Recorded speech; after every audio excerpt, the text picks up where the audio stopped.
Hello everyone, welcome back to the channel.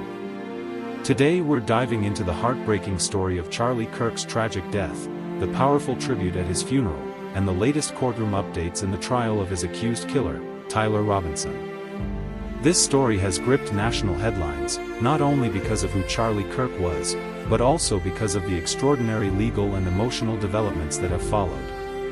Let's start with the memorial.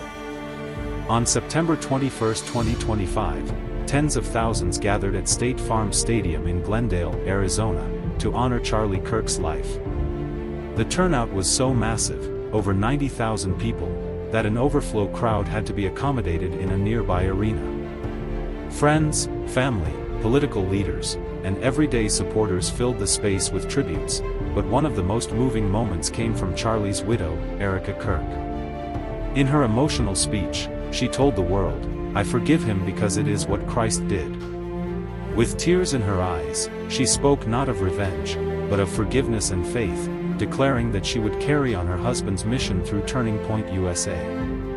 Her words reflected pain, strength, and hope, a message that resonated deeply not just with those in the stadium but with millions watching online. Prominent figures, including Donald Trump and other political allies, also paid tribute, with some describing Kirk as a martyr, but it was Erika's voice that stood out, a grieving widow who chose forgiveness over bitterness. Now to the courtroom. Tyler Robinson, the man accused of killing Charlie Kirk, is facing some of the harshest charges possible: aggravated murder, felony discharge of a firearm causing serious bodily injury, obstruction of justice, witness tampering, and committing a violent offense in the presence of a child. Prosecutors have announced they will seek the death penalty, setting the stage for one of the most consequential trials in recent memory. Robinson appeared in court virtually for his initial hearing and remains in jail without bail.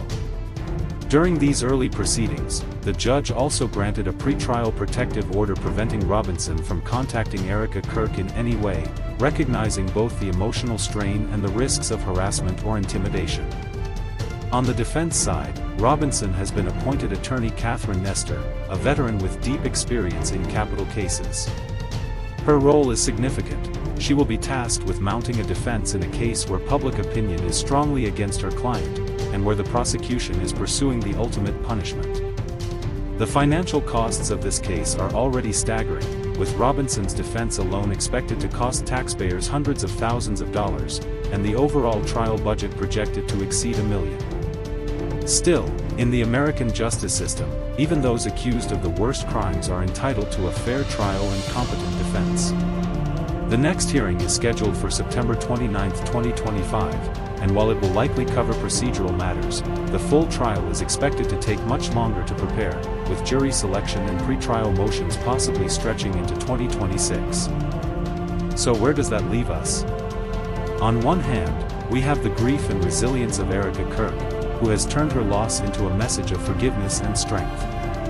On the other, we have a courtroom battle shaping up to be one of the most intense and costly in recent years, with prosecutors pushing for the death penalty and the defense preparing for a long fight. The nation continues to watch closely, waiting to see how this trial unfolds and what justice will ultimately look like.